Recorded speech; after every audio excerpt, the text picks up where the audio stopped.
Hello friends and welcome to this video. Today I will show with you how to save Valorant store on phone.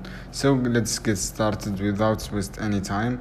Go your device on App Store or Play Store, and if you find search bar Valorant store, search here and you can see different apps. Just scroll down and you find this app called Valorant Tracker, and download this app and open. This is kind of the page as you can see here option, and go ahead and type your Valorant account and log in into your account by username and password, and click continue. And with Google or Facebook or Apple ID, you logged have access to all information about Valorant matches. You can see here different state and case. The Valorant store, as you can see here, point and purchase directly from your phone. As you can see here, you can buy a new skin or something like this, and you can upgrade your existing, unlock, customize or something.